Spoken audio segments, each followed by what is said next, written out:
रख हौसला वो मंजर भी आएगा, प्यासे के पास चल के समंदर भी आएगा।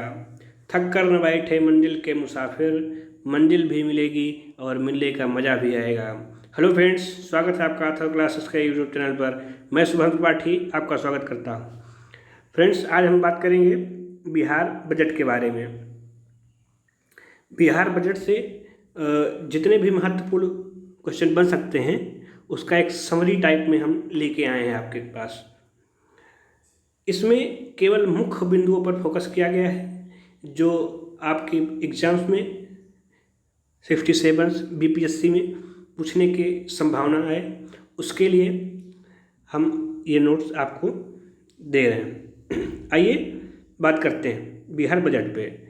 यदि बिहार बजट की बात करते हैं तो यह 28 फरवरी 2022 को पेश हुआ। ठीक है,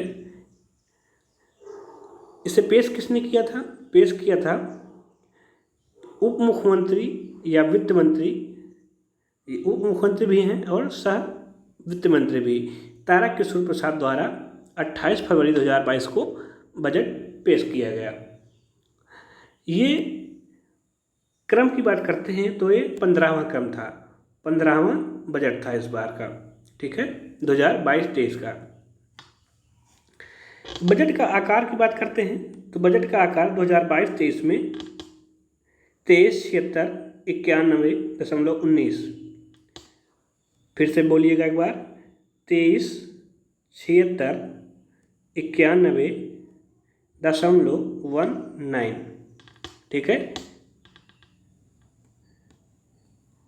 और इससे पहले कब कितना था 2021-22 का? तो वह था 21,83,02.70। ठीक है, इसे कई बार पढ़ के आप याद कर सकते हैं और ये याद करना बहुत ज़रूरी है।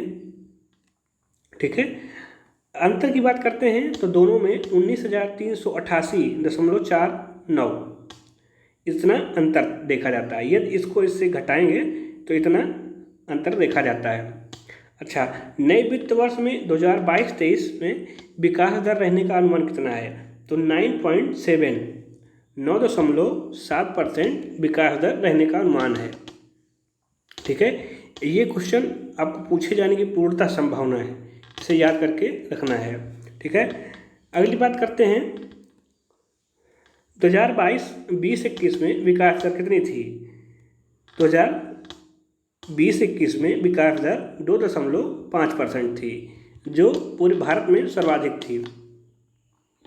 क्योंकि कोरोना काल में आप देख रहे होंगे कि सभी राज्य की इकोनॉमी जो है वो घाटे में थी, परंतु बिहार की विकास दर वह प्लस में थी, और प्लस में कितनी थी? 2.5%। ठीक है, नोट में देख लेते हैं, बिहार इस वर्ष भी देश में सबसे ज़्यादा आर्थिक वृद्धि दर प्राप्त करने वाला राज्य रहा। ठीक है ना। अगला पॉइंट है,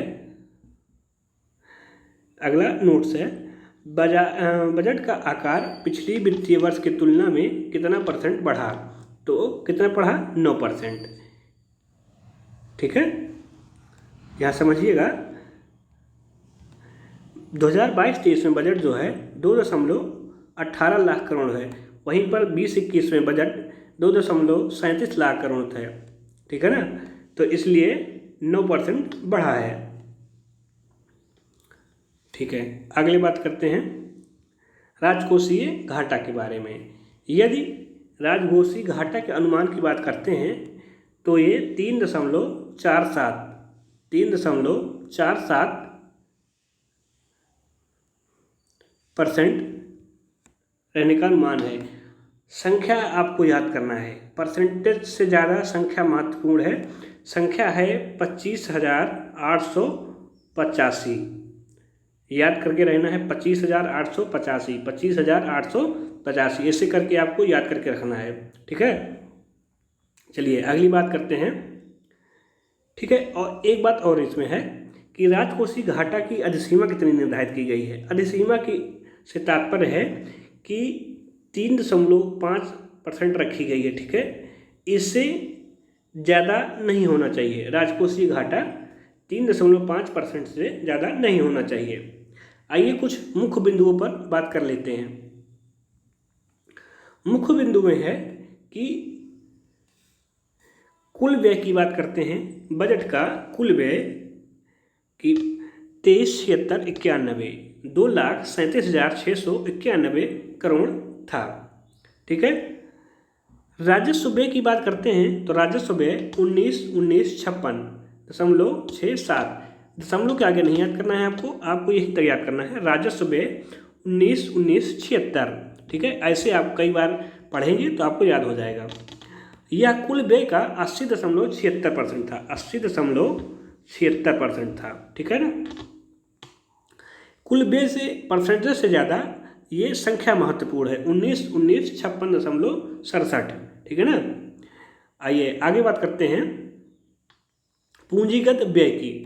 ठीक है, राजस्व व्यय और पूंजीगत व्यय। ठीक है ना। दो प्रकार के व्यय होते हैं, एक राजस्व व्यय और एक दूसरा पूंजीगत व्यय।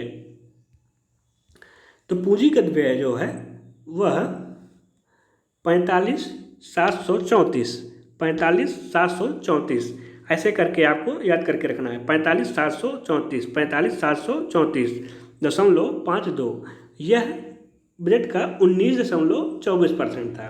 कितना? 19.24%। ठीक है, ये हो गया हमारा। अब इधर बात करते हैं मुख्य बिंदु में, कुल प्राप्ति कितनी थी हमारी? प्राप्ति थी 2,37,891। 2,37,891। ठीक है। कुल प्राप्ति में राजस्व प्राप्ति जो है वह 19,67,04, 1,96,704, 1,96,704.51। ठीक है, यह राजस्व प्राप्ति थी। पूंजी प्राप्ति की बात करते हैं तो 41,187.43। ठीक है ना। पूंजीगत प्राप्ति कितनी है? 41,187.43। यह रहा हमारा कुल प्राप्ति, राजस्व प्राप्ति और पूंजीगत प्राप्ति। ठीक है। आगे बात करते हैं। ठीक है ना। सुशासन के अंतर्गत आत्मनिर्भर बिहार के लिए विगत वर्ष बजट अनुमान में 7 निश्चय 1 की बात की गई थी, निर्धारित किए गए थे। विगत वर्ष की भांति ही वर्तमान में 7 निश्चय 2, ठीक है ना, 7 निश्चय 2 की बात की गई है। ठीक है। तो आपको इसे याद करके रखना है कि 7 निश्चय 2 में इस योजना में क्या क्या कहा गया है। ठीक है ना। वे सभी सारे पॉइंट आपको याद करके रखना है। ठीक है। आइए बात करते हैं। तो इसके लिए यदि कुछ बजट की बात करते हैं तो 5,000 करोड़ रुपए इस 7 निश्चय योजना के लिए दिया गया। पहला 7 निश्चय योजना है युवा शक्ति बिहार की प्रगति। युवा शक्ति बिहार की प्रगति के लिए 1153 करोड़ रुपए आवंटित किए गए थे। ठीक है। अगला है सशक्त महिला सक्षम महिला। सशक्त महिला सक्षम महिला, आपको ऐसे पढ़ते रहना है, 2-3 बार पढ़ेंगे तो याद हो जाएगा आपको अच्छे से। सशक्त महिला सक्षम महिला, इसके लिए 800 करोड़ रुपए दिए गए थे। ठीक है। तीसरा है हर खेत तक सिंचाई का पानी। हर खेत तक सिंचाई का पानी, इसके लिए 600 रुपये आवंटित किए गए थे। ठीक है। अब चौथा है स्वच्छ गांव समृद्ध गांव। स्वच्छ गांव समृद्ध गांव, स्वच्छ गांव समृद्ध गांव। ठीक है ना। एकदम इसे एकदम रट लेना है और एकदम क्वेश्चन इसमें पूछे ही जाने हैं। ठीक है ना, इसलिए इसको आपको रट के ही जाना है। ठीक है। स्वच्छ गांव समृद्ध गांव, इसके लिए 847 करोड़ रुपए आवंटित किए गए। पांचवा है स्वच्छ शहर विकसित शहर। देखो याद करके क्या रखना है, स्वच्छ गांव समृद्ध गांव, स्वच्छ शहर विकसित शहर। ठीक है ना, 2 तो ऐसे याद हो गए। अगला है सुलभ संपर्कता। सुलभ संपर्कता, इसके लिए 450 करोड़ रुपए आवंटित किए गए। ठीक है। सबके लिए अतिरिक्त व्यय। अगला है 7वां है सबके लिए अतिरिक्त स्वास्थ्य सुविधा, इसके लिए 500 करोड़ रुपए दिए गए थे।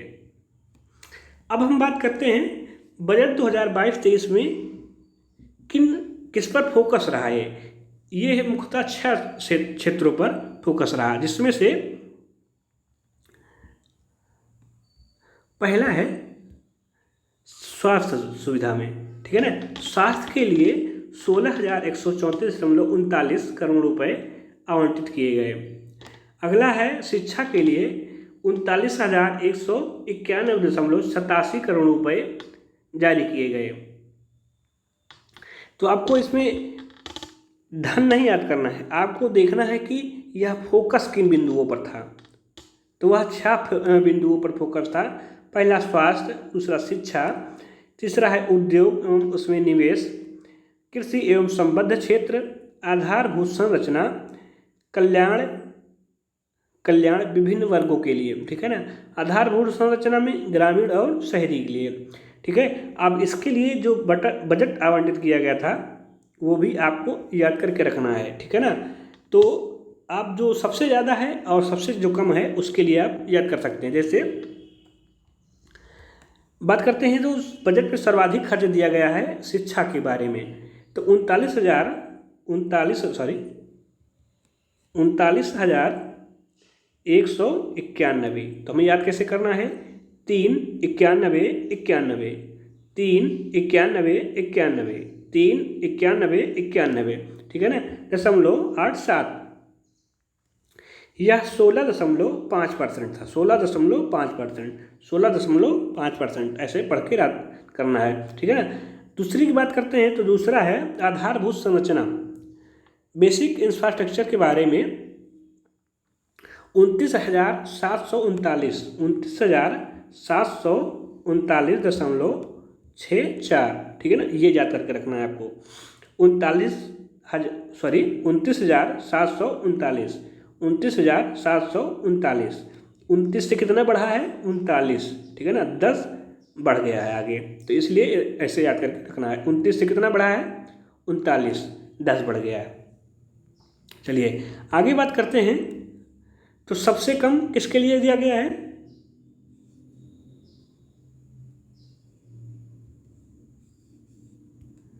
सबसे कम दिया गया है उद्योग के लिए, ठीक है ना। उद्योग के लिए 1643.74, 1643.74, ठीक है ना, 1643.74, 1643.74, ठीक है ना। ये रहा हमारा बजट से संबंधित प्रमुख तथ्य। इससे आपको 67 BPSC में एक ना एक क्वेश्चन जरूर देखने को मिलेगा। आई होप वीडियो आपको अच्छी लगी होगी। वीडियो अच्छी लगी तो वीडियो को लाइक करें, शेयर करें, कमेंट करें तथा दोस्तों के साथ शेयर जरूर करें और चैनल को सब्सक्राइब जरूर करें। जय हिंद, जय भारत।